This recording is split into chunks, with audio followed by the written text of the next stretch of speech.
Hey everyone, my name is Chris Lambert. On this channel, we talk Kanye West. And today we're talking this exclusive report from Page Six. And we're going to get into, I know you're probably saying, Chris, you say never trust Page Six. Yes, so we're going to get into that. But it's saying that Kanye West expected to make a surprise appearance at the VMAs. And they're saying that Page Six has exclusively learned that West has been added on as a secret last-minute performer to the show, taking place at Brooklyn's Barclays Center to promote his new album, Donda. And I'm torn because on the one hand, there's a difference between Page Six reporting on interpersonal drama, which they probably don't know much about, for clicks, just because it gets clicks, right? Like, oh, Kanye West is dating this person or is talking to this person, or this issue has happened between celebrity A and celebrity B. All of that stuff I say take with a grain of salt. It's something where knowing that a performance is going to happen ahead of time is definitely within the realm of possibility for them. But you can also see here that the thing they immediately go to after reporting this is saying his appearance in New York comes after Kim Kardashian made a stunning arrival at her Manhattan hotel Saturday in a full leather dominatrix outfit, which is just like Balenciaga wear, right? That looks very much like the mask that Kanye's been wearing with the like narrow eye slits, and Kanye did upgrade his mask to have zippers on it. It's just a very Balenciaga look. It's also a very Donda look. So you have Kim arriving in New York, and I wonder if they're kind of just assuming that because Kim is in New York and it's New York Fashion Week, Met Gala is going on, that Kanye will perform, and they just put out an article like this for clicks based on like, oh, Kim's in New York, so maybe Kanye's going to perform. But it could also be that Kim's in New York because Kanye's going to perform. So it's one of those things where you can see the crumbs in reality that could lead to Page Six jumping to the conclusion and reporting something like this could happen. And then when it does it, just going, well, our sources told us. It's like, you didn't have any sources. Or maybe they do. Like an MTV source said, with the Kardashians in town for the New York Fashion Week and the Met Gala, we hear Kim and Kourtney may be making an appearance as well. So that's all the information at this point that we have. We'll see if this pans out, but at least keep your ear to the ground at the VMAs tonight, because maybe we'll be getting the debut of a Kanye West music video for Donda. I mean, it could be the come to life video that we already saw on YouTube, that he's just premiering it on a larger platform. It could be the rumored Hurricane video that Kanye supposedly made with Lil Baby way back in 2020. It could be an updated music video that they filmed when Kanye was with Cardi in some kind of factory setting back in Los Angeles, or like factory warehouse setting back in Los Angeles. So we'll see what ends up happening tonight, if anything at all. But one of the other fun things, just while we're on Kanye's return to the VMAs, which I guess he got the Vanguard Award in 2015, but I saw this article last night, 5 shocking revelations from the night Kanye West interrupted Taylor Swift's VMAs win. And the headline is misleading because of the 4 of the 5 bullet points are anything. Like, this is one of the bullet points.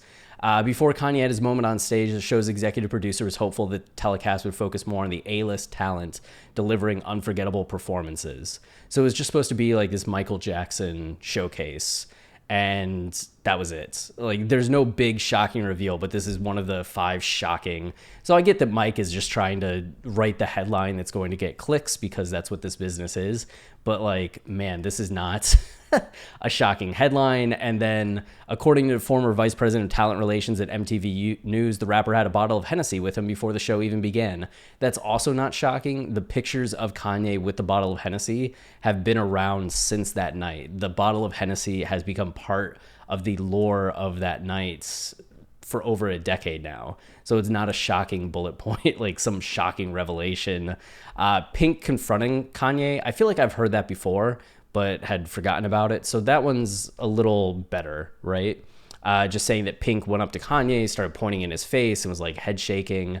That Beyonce was crying backstage because she was also overwhelmed and felt bad for Taylor, which is something that I'd heard before, but a good thing to include, because I'm sure that there are people that hadn't heard of that would be reading it for the first time.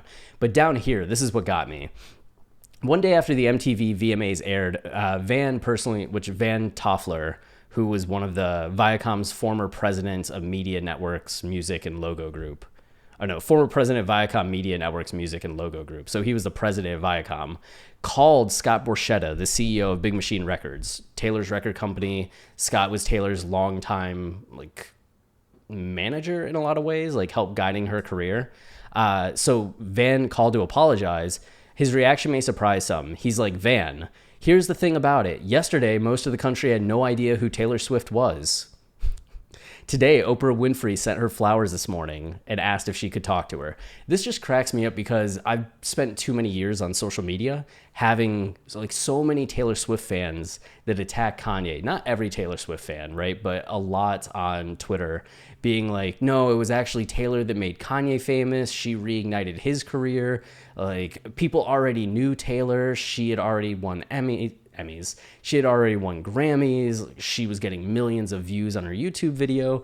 But here you have the CEO of Taylor's record label and somebody that had been part of her career from the beginning saying, here's the thing about it. Yesterday, most of the country had no idea who Taylor Swift was.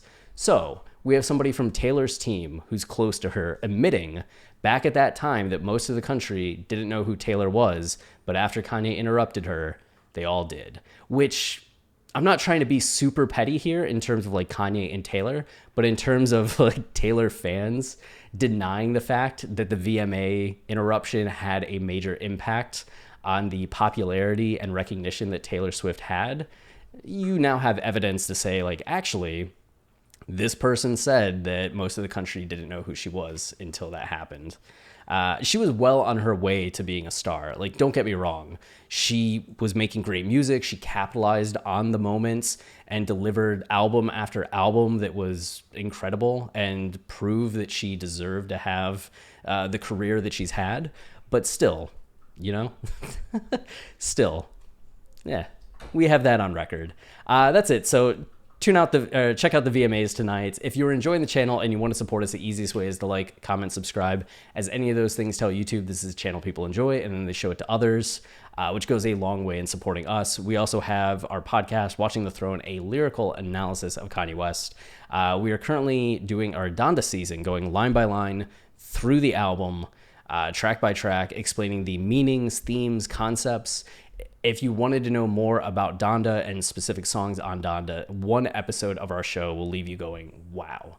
I've never thought about that song that way. I've never thought about the album that way. We will change how you listen to Kanye's discography. We have seasons on College Dropout, Late Registration, Graduation, 808s and Heartbreak, Yay, Kids See Ghosts, Jesus is King, and now Donda. So once Donda's done, we'll get into My Beautiful Dark Twisted Fantasy, Yeezus, and The Life of Pablo. So until next time, stay wavy and keep it loopy. Cheers.